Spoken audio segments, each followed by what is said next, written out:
Assalamualaikum warahmatullahi wabarakatuh. Selamat sore dan salam sejahtera untuk kita semua. Perkenalkan, nama saya Yopi Yunasnawa. Sehari-harinya saya bekerja sebagai staf pengajar di Politeknik Negeri Malang. Saya mengajar di program studi teknik informatika jurusan teknologi informasi. Salah satu mata kuliah yang saya ajar adalah Data Warehouse. Data Warehouse merupakan sebuah mata kuliah yang mengajarkan kepada mahasiswa untuk bisa membangun sebuah solusi data warehouse yang bisa mendukung proses bisnis intelijen di dalam suatu organisasi.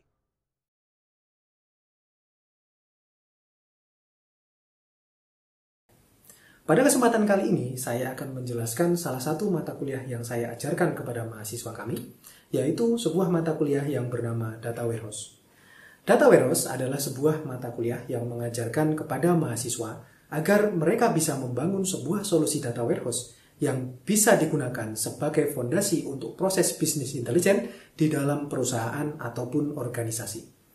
Data warehouse sangat penting untuk dipahami oleh masing-masing mahasiswa teknologi informasi agar mereka mampu mengerjakan proyek-proyek maupun pekerjaan-pekerjaan yang terkait dengan data historikal dalam jumlah besar dalam suatu perusahaan maupun organisasi. Pada mata kuliah ini diajarkan 3 bagian besar. Yang pertama adalah bagaimana mahasiswa memahami konsep dasar dari data warehouse itu sendiri. Diikuti dengan bagaimana cara mahasiswa merancang ETL atau alat yang memindahkan data dari OLTP menuju data warehouse. Dan kemudian bagaimana cara mereka untuk mengeksekusi dan menampilkan atau memvisualisasikan hasil dari data-data yang disimpan pada data warehouse yang telah mereka buat. Adapun kemampuan akhir yang diharapkan pada mata kuliah ini akan saya jelaskan sebagaimana berikut. Kemampuan akhir yang diharapkan yang pertama, mahasiswa diharapkan untuk bisa menjelaskan konsep data warehouse itu sendiri. Hal ini sangat penting mengingat konsep dasar adalah hal yang bisa membangun pengetahuan mahasiswa mulai dari level yang paling bawah hingga sampai pada pengetahuan yang mendalam. Karena itu, walaupun pada mata kuliah ini sebenarnya adalah mata kuliah praktikum, kami tetap memberikan konsep berupa teori di pertemuan awal. Berikutnya, mahasiswa juga diharapkan mampu untuk merancang skema data warehouse. Skema data warehouse adalah desain database yang digunakan untuk menyimpan data yang dipindahkan dari sistem-sistem informasi OLTP menuju ke data warehouse itu sendiri. Kemudian, mahasiswa juga diharapkan untuk mampu merancang dan mengimplementasikan logika ETL atau Extract, Transform, and Load, di mana pada pokok bahasan ini mahasiswa akan membuat logika-logika ETL mereka agar mereka bisa memindahkan data yang mereka inginkan menuju tempat yang mereka inginkan. Kemudian kemampuan berikutnya, mahasiswa juga diharapkan untuk mampu menerapkan automasi logika ETL. Jadi, setelah logika ETL ini dibuat, logika ETL tersebut akan dibuat sebagaimana mestinya agar ia bisa berjalan secara otomatis dan periodik. Kemudian, di akhir pertemuan mata kuliah ini, mahasiswa juga diharapkan untuk mampu membuat visualisasi data dari data yang sudah dipindahkan dari OLTP menuju data warehouse mereka.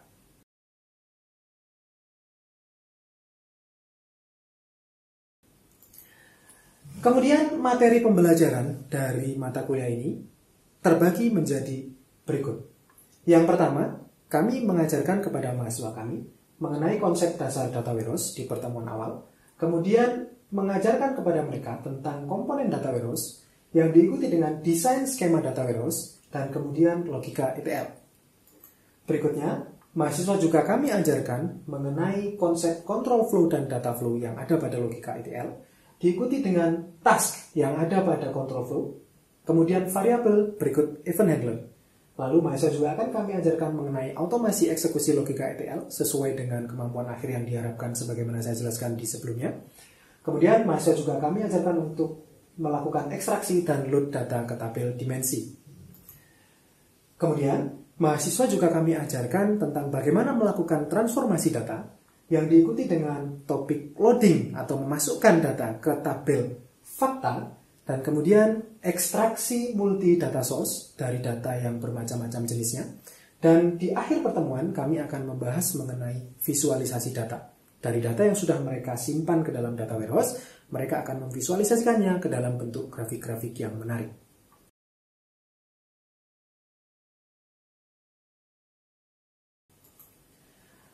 Kemudian sistem dan metode pembelajaran dari mata kuliah kami. Mata kuliah ini kami lakukan dengan cara luring di kelas. Lalu kemudian metode yang saya gunakan adalah metode 6 yang saya tampilkan di sini. Yang pertama adalah metode ceramah. Jadi ceramah tetap tidak bisa kami tinggalkan, tetap tidak bisa saya tinggalkan, karena ceramah merupakan metode yang pas untuk menyampaikan konsep-konsep dasar kepada mahasiswa yang sama sekali belum mengerti tentang data warehouse pada topik-topik yang kami ajarkan di setiap minggunya. Kemudian diikuti juga dengan diskusi. Jadi setelah saya melakukan penjelasan terhadap materi yang ada di minggu tersebut, selanjutnya biasanya saya akan melaksanakan diskusi berupa tanya jawab. Saya akan memberikan pertanyaan-pertanyaan pancingan kepada mahasiswa kami agar mereka bisa terpacu pola pikirnya untuk bisa berani menjawab. Jadi saya tidak pernah mempermasalahkan apakah jawaban dari mahasiswa saya itu salah atau benar, yang penting mereka berani menjawab terlebih dahulu. Kemudian saya juga menggunakan metode demonstrasi. Nah, jadi setelah saya melakukan penjelasan mengenai teori, diikuti dengan diskusi, berikutnya saya akan mendemonstrasikan secara langsung teknik-teknik atau cara-cara yang terkait pada pertemuan di setiap minggunya. Pada saat saya melakukan demonstrasi tersebut, mahasiswa juga melakukan eksperimen. Mereka akan mencoba secara langsung di dalam kelas mengenai topik-topik yang saya temukan, dan ketika misalkan ada kesulitan di sana, saya akan berusaha untuk membantu mereka satu persatu. Setiap kali ada mahasiswa yang mengalami masalah, saya akan selalu memberikan encourage, saya akan selalu memberikan dorongan kepada mereka untuk berani bertanya. Sehingga ketika mereka mengalami kesulitan, mereka akan bertanya kepada saya, Pak Yopi, ini saya mengalami kendala, saya mengalami error. Maka saya akan langsung mendatangi tempat duduk mereka dan saya akan membantu menyelesaikan masalah yang mereka hadapi. Kemudian, 4 metode ini, ceramah, diskusi, demonstrasi, dan eksperimental, itu saya lakukan bersama mahasiswa kami di kelas. Kemudian, untuk menambah pengetahuan, untuk menambah daya ingat mereka, saya juga menambahkan metode resitasi, di mana pada saat mereka selesai melakukan praktikum, jadi setelah saya melakukan demonstrasi, kemudian mahasiswa kami mengikutinya, setelah itu mereka saya wajibkan di setiap pertemuan untuk merangkum apa yang sudah mereka lakukan ke dalam catatan dengan bahasa mereka sendiri. Hal ini saya harapkan untuk meningkatkan tingkat ingatan dari mahasiswa kami agar apa yang saya sampaikan tidak hanya lewat begitu saja. Kemudian di akhir mata kuliah dan juga di tengah, kami akan memberikan metode pembelajaran yang terkait dengan proyek. Kami akan menugaskan kepada mahasiswa untuk membuat sebuah proyek yang terkait dengan data warehouse. Di saat UTS, proyek yang dilakukan adalah proyek dengan skup yang sedikit lebih kecil. Kemudian di akhir mata kuliah, yang proyek tersebut merupakan proyek akhir, di mana dia bersifat sebagai capstone yang bisa mengingatkan mahasiswa mulai dari materi yang awal hingga sampai materi yang disampaikan sebelum UAS. Kemudian saya juga menggunakan LMS. Saya menggunakan 2 LMS. Yang pertama adalah LMS Polinema. LMS Polinema ini adalah LMS resmi yang dimiliki dan dikembangkan oleh kampus kami. Kemudian karena suatu hal, saya menggunakan LMS yang kedua, yaitu Google Classroom, di mana nantinya penggunaan Google Classroom ini akan saya jelaskan di slide yang berikutnya. Untuk bisa melihat LMS yang saya gunakan, Bapak Ibu bisa melihat URL yang saya tampilkan di sini.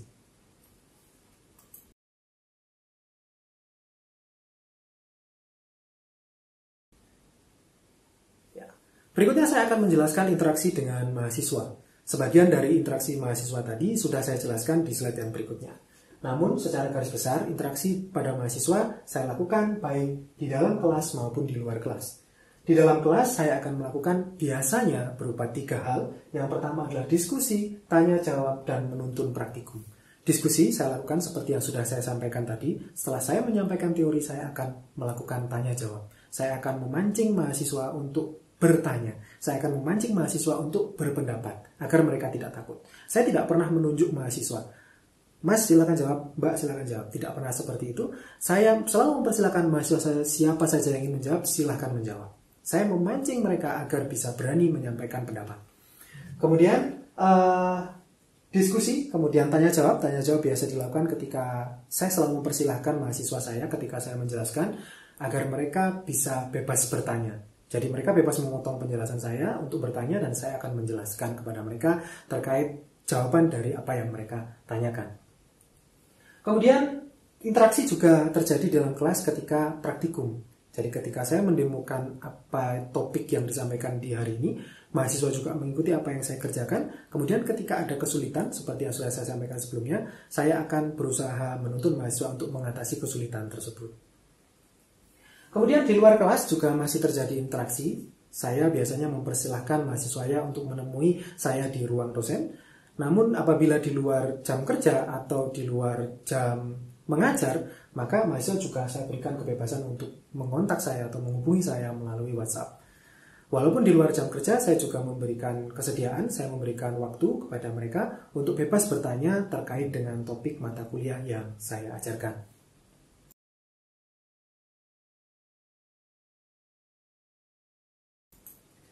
Kemudian berikutnya mengenai sistem penilaian. Ada 4 sistem penilaian yang saya gunakan di dalam kelas yang saya ajar. Yang pertama adalah tugas tiap pertemuan yang berupa rangkuman praktikum, seperti yang sudah saya jelaskan sebelumnya. Hal ini merupakan metode resitasi yang saya harapkan bisa meningkatkan daya ingat mereka terhadap apa yang sudah saya sampaikan di kelas. Bisa Bapak Ibu lihat, di sini saya memberikan porsi penilaian yang paling besar. Itulah mengapa saya menggunakan LMS Google Classroom. Karena di Google Classroom terdapat fasilitas untuk memeriksa plagiasi. Maka dari itu, saya memberikan nilai yang tertinggi di sini karena saya mengharapkan mahasiswa bisa mengingat sebanyak mungkin apa yang saya sampaikan dan di akhir mata kuliah setidaknya mereka bisa memiliki sebuah catatan yang lengkap yang bisa menjadi sejarah atau bisa menjadi portofolio dari apa yang sudah mereka pelajari selama 1 semester. Kemudian metode penilaian yang lainnya adalah kuis. Kuis ini saya adakan sebanyak 2 kali, yaitu di awal semester, di pertengahan awal semester, dan di pertengahan akhir semester. Kuis memiliki bobot nilai 15%. 2 kali kuis memiliki bobot 15%. Kemudian selain itu juga ada UTS dan UAS, di mana dalam UTS dan UAS tersebut merupakan tugas berupa proyek. Pada UTS, proyek yang saya kerjakan adalah proyek mini yang skupnya lebih kecil. Kemudian di akhir semester merupakan proyek akhir yang bersifat capstone yang memuat pengetahuan mulai dari awal minggu hingga sampai minggu sebelum UAS. Demikian tadi penjelasan tentang mata kuliah yang saya ajarkan. Selanjutnya, saya akan menunjukkan cuplikan salah satu pertemuan di dalam mata kuliah Data Warehouse yang saya ajar. Selamat menikmati.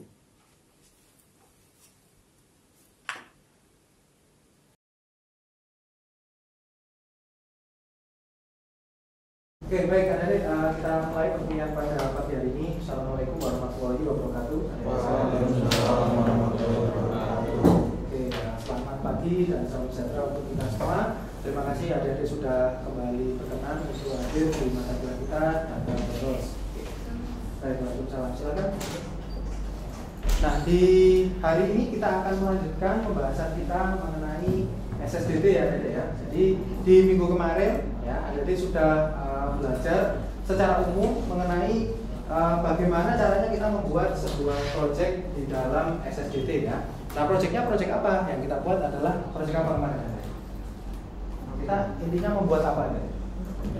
Membuat ETL ya. Oke, jadi kita membuat logika ETL. Kemarin adik sudah membuat paket sederhana di mana di dalamnya kita melakukan copy file, kemudian kita baca filenya dan kita masukkan ke dalam database ya. Nah, dan hari ini kita akan lebih dalam lagi ke control flow sama data flow ya. Nah, apa control flow dan data flow? Kemarin kita sudah belajar sekilas. Kalau control flow ya, itu intinya apa dari taruh di sana? Yang di drag and drop dari kiri dari turbo ke kanvas apa? Alur prosesnya. Alur proses ya. Alur prosesnya ya, proses. Nah, proses itu terdiri dari apa dari? Ada yang ingat? Tas. Oke, pintar ya. Jadi ada tas itu ditaruh di control flow. Terus kemudian ada satu tas spesial, tas istimewa. Itu apa namanya tadi? Data flow. Oke, pintar ya. Data flow ketika diklik 2 kali dia akan membuka tab data flow. Di dalamnya kita bisa drag and drop lagi namanya komponen ya. Nah, komponen di dalam data flow secara umum terdiri dari 3. Apa itu ada dari? source, oke, benar ya. Terus kemudian destination, satunya transform, oke, benar ya. Nah, kali ini kita akan sekali lagi ya biar memperdalam pemahaman kita tentang control flow sama data flow. Nah, kita bahas lagi ya. Nah, namun sebelum itu ada deh ya, untuk mengingat-ingat kembali ya. Jadi nanti ini topik kita ya. Oke, jadi ini nanti topik kita ada ya, proyek SSIS dengan SSDT, terus kemudian control flow sama data flow ya. Nah, kita masuk ke topik yang pertama yaitu proyek SSIS dengan SSDT. Namun sebelum itu ada ya, untuk kita mengecek sebentar ada ya pemahaman kita mengenai proyek SSDT. Silakan adik-adik kita coba lihat ya, kita samakan persepsi dulu. Kita coba lihat apa yang adik-adik pahami dari yang sejauh ini ya, dari proyek yang ada di SSIS. Jadi silakan pergi ke sini ya, menti.com ya, menti.com, terus kemudian masukkan kode 81311057. Coba kita lihat ya. Nah, kira-kira komponen penting apa saja yang ada di SSDT? Coba nanti jawab di sana. Kita lihat bersama-sama kira-kira bagaimana pemahaman kita terkait dengan ini ya, adik-adik ya. Ya, ini. Nah, silakan adik-adik ya dijawab pertanyaannya, komponen penting apa yang ada di SSDT, coba dimasukkan. Tulis saja sebanyak-banyaknya yang adik-adik ingat ya. Kita coba kita lihat ya pemahamannya seperti apa. Silakan. Ini belum ada yang masuk. Ya. Komponen penting. Oke. Destination ya bagus ya. Source oke, transform ya bagus. Ya, apa lagi? Ada yang diingat kemarin dari pembelajaran sebelumnya? Source, oke, transform ya, ini source banyak yang jawab, source, transform, destination. Terus yang tadi yang kita sebutkan tadi, ada banyak ya, kemarin ada banyak istilah yang kita pelajari. Oke, SSIS ya, ada yang baru tuh, SSIS data flow, oke, control flow ya, oke. Ada lagi? Belum ada istilah yang berbeda, transform, control flow. Udah, masa cuma itu aja? Akhirnya kita punya banyak istilah ya, adik-adik ya. Nah, di dalam satu proyek ada apa ya? Di dalam itu ada apa? Ya. Di dalamnya apa? Ada apa lagi kayak gitu. Ya.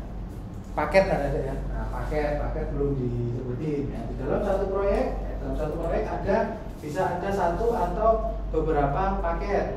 Di dalam paket ada control flow. Ya, dalam paket ada control flow, ini belum ada. Oh, ada yang nulis control flow ya, tapi cuma sedikit kayaknya ya. Di dalam paket ada control flow ya. Di dalamnya control flow kita bisa letakkan task. Nah, itu task, oke, ada yang tulis ya.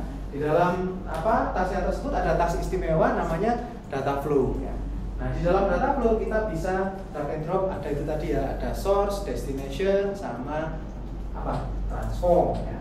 Nah, di dalam source, destination, transform itu kita bisa meletakkan komponen ya, komponen masing-masing, komponen yang mengambil data, komponen yang melakukan pengubahan terhadap data. Nah, di masing-masing komponen tersebut ada apa ya? Yang harus kita kasih. Kalau nggak dikasih itu nggak bisa jalan. Nah, connection manager belum ada yang nulis ya. Nah, connection manager ya, ada connection manager. Nah, terus kemudian di connection manager kita bisa masukkan parameter-parameter tertentu yang bisa memungkinkan dari task atau komponen tersebut bisa berjalan. Ya. Oke, baik ini ya. Oke, connection manager sudah oke ya. Oke, betul ya. Destination, task, transform, control flow, data flow, source. Ya, connection manager ada lagi yang baru. Oke, ini ya. Oke, bagus ya. Oke, bagus. Jadi harapannya ya sampai dengan pada saat ini ya, jadi memahami lah, maksudnya ada gambaran umum lah. Oh, saya kalau mau membuat ETL ya itu saya pakainya SSDT ya. Nah, terus kemudian di SSDT saya akan membuat proyek. Proyeknya itu di dalamnya apa aja? Ya. Nah, kemudian nanti di dalamnya apa aja disusun sedemikian rupa sehingga bisa mencapai apa yang adik inginkan. Nah, inginnya apa? Apakah misalkan mau membuat ETL yang mengambil data? Tadi ada pertanyaan dari temannya tadi. Ya, yang mengambil data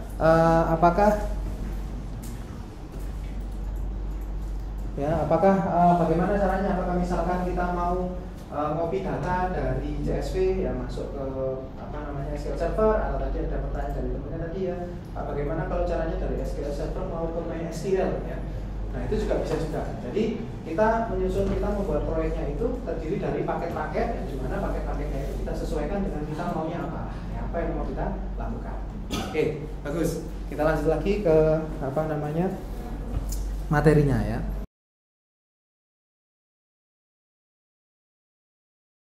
Nah, sekarang kita tengok lagi ya proyek yang ada di SSDT ya. Kita ulas sebentar ya. Nah, jadi seperti yang sudah dipelajari sebelumnya ketika membuat sebuah proyek SSIS dengan SSDT ya. Nah, kemarin sudah saya sampaikan ya, satu proyek itu bisa terdiri dari banyak paket ya, bisa 1, bisa 2, bisa 3 terserah adik ya.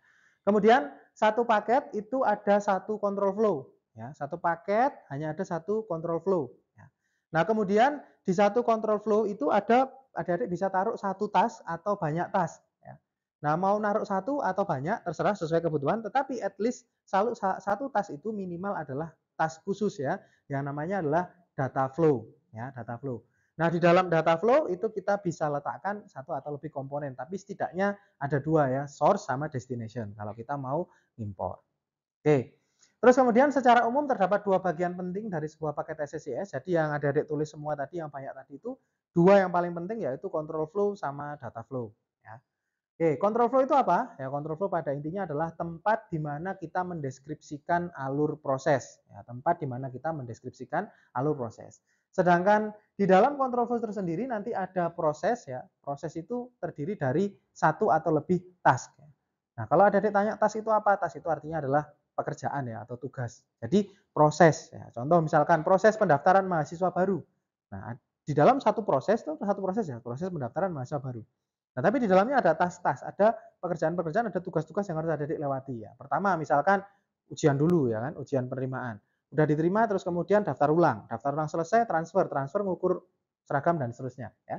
Nah, ini bentar lagi ada mahasiswa baru lagi masuk gitu ya, Adik ya. Ini musim-musim penerimaan mahasiswa baru. Oke. Nah, terus task itu apa ya? Task itu adalah apa saja yang bisa dilakukan atau dikerjakan SSIS ya. Ada banyak adik kemarin ya. Pada intinya apa yang bisa dikerjakan oleh SSIS secara default itu ada di toolbox ya, ada di toolbox yang ada di sebelah kiri di tab control flow, yaitu yang bisa dikerjakan secara default ya. Nah, kalau kurang, nah seperti yang sudah sampaikan kemarin, kita bisa download ya, kita bisa download tambahan ya, kita bisa download task tambahan custom ya, tapi biasanya berbayar ya, dari pihak ketiga, ada yang gratis, ada yang berbayar. Gitu. Nah, terus kemudian data flow ya. Data flow itu apa? Data flow adalah tempat untuk mendeskripsikan aliran data. Nah, jadi tempat untuk mendeskripsikan aliran data. Terus kemudian aliran data itu apa ya, Adik? Aliran data itu pada intinya data yang mengalir ya. Data yang mengalir, namanya mengalir itu berarti pindah ya. Nah, pindah itu berarti setidaknya dari suatu sumber ke suatu tujuan ya. Oke, jadi di dalam aliran data itu at least terdapat sumber sama tujuan. Dan kita bisa menambahkan transform kalau memang dibutuhkan. Seperti yang di minggu kemarin kita coba untuk mengkonversi ya, dari ECSV kita masukkan ke dalam tabel, itu ada tipe data yang nggak cocok ya. Nah, ada yang karakter biasa, ada yang Unicode ya kan. Nah, terus ada yang string, ternyata kita perlunya di dalam database itu integer ya, numerik. Nah, itu yang kita ubah kemarin. Oke. Nah, terus kemudian source itu apa? Source adalah data dari mana dia berasal, ya, destination tujuannya kemana, dan transform itu penyesuaian seperti apa yang perlu dilakukan agar data bisa diterima di destination ya, seperti yang kita ngubah-ngubah tipe data kemarin adik-adik. Nah, terus kemudian data flow juga jangan lupa ya, data flow itu juga sebenarnya merupakan suatu task, tapi dia khusus ya, dia istimewa. Nah, sampai sini adik-adik ada yang mungkin dibingungkan atau belum paham? Ya, kalau belum paham ya tanya ya adik-adik ya. Oke, baik. Kita lanjutkan. Nah, data flow adalah juga merupakan sebuah task ya. Data flow merupakan salah satu jenis task yang ada di control flow, tapi merupakan task yang istimewa. Ya. Hanya data flow task yang ketika diklik 2 kali, dia akan membuka tab data flow, dia akan membuka tab sendiri ya. Nah, ini kemarin kita sudah lakukan ya. Jadi data flow itu dia dari toolbox ya, dari sini ya, ini di drag and drop ke control flow, terus kemudian ketika diklik 2 kali nanti akan membuka tab sendiri ya. Nah, di tabnya itu jangan lupa toolbox-nya itu berbeda ya, toolbox-nya berbeda antara toolbox di data flow sama toolbox yang di control flow. Nah, toolbox yang di data flow itu secara umum adik-adik ya dikategorikan, dikelompokkan menjadi 3. Ada banyak komponen, ya, ada banyak komponen. Nah, komponennya itu dikelompokkan menjadi 3. Transform, sources, sama destination. Pak, kenapa di depannya ada order? Adik-adik lihat di SSDT-nya masing-masing itu ada ordernya. Order transform, other sources, sama other destination. Kenapa kok dikasih order? Ya itu nggak usah bingung. Ya, itu karena apa namanya komponen-komponen yang sering dipakai sama dia sama SSDT itu dikelompokkan di sini di favorit sama common. Ya. Nah favorit itu yang kesukaan kita yang paling sering kita pakai nanti akan muncul di favorit. Common itu yang biasa dipakai sama orang-orang. Ya. Nah terus sisanya makanya diletakkan di order. Ya. Nah kalau adik install pluginnya Azure ya nanti di sini ada komponen yang buat Azure. Azure itu apa? Azure itu cloud ya, cloud punyanya Microsoft. Ya.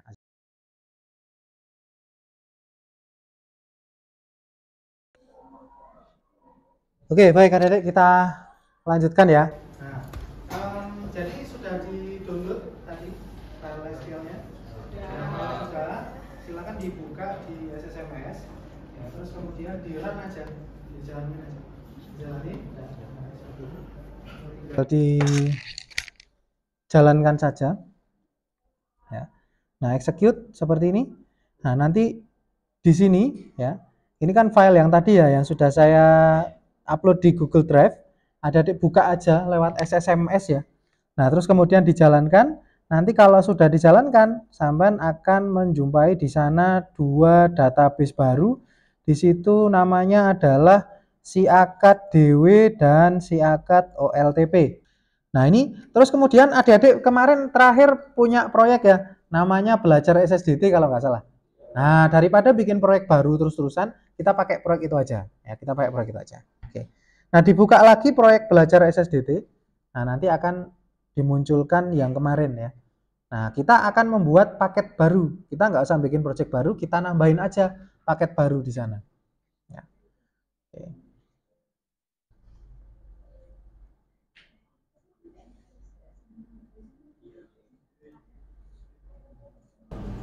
Nah, sudah. Mungkin adik-adik akan dibukakan satu paket ya. Nah, ada yang ditanyakan? Adik-adik ada yang mengalami kendala? Silakan. Oh, lemot. Oh iya, nggak apa-apa. Saya tunggu ya. Lemot. Nah, saya doakan ini mudah-mudahan bulan Ramadan ya, mungkin adik-adik nanti dapat rezeki bisa beli laptop yang cepat. Amin. Siapa tahu lagi. Oh iya, kemarin namanya apa? Paket SSIS sederhana ya. Oh iya, belajar SSIS itu yang awal kalau nggak salah ya. Ya udah, buka yang kemarin aja. Pokoknya intinya buka project yang sudah pernah dibikin, nggak apa-apa. Ya kita nambahin paket baru. Nanti kita nambahin paket baru. Ya.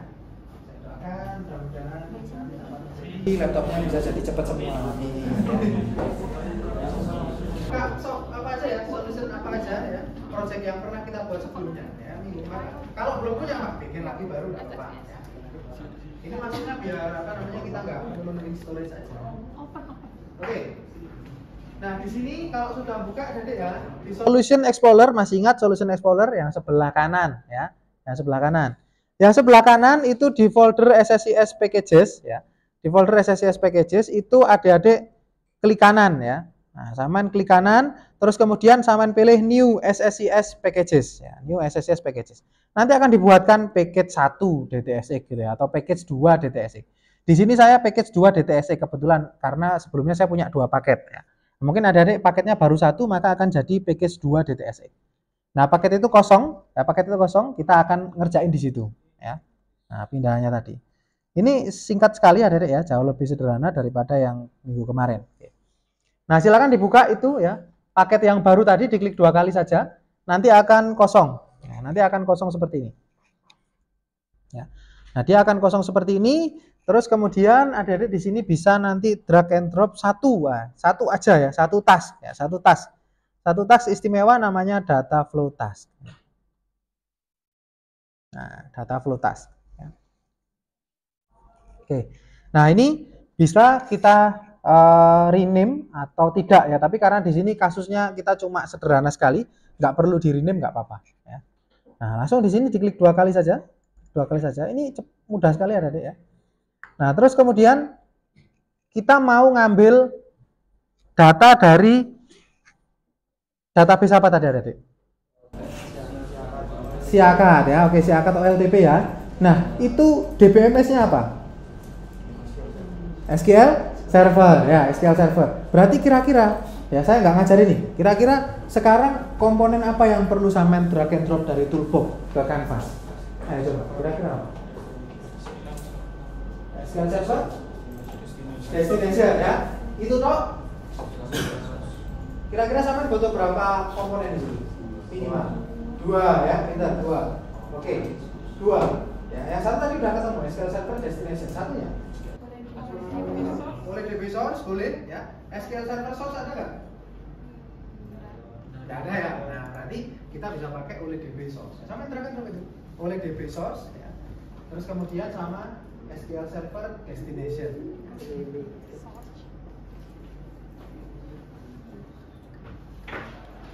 Nah, ini ada ya oleh DB ya.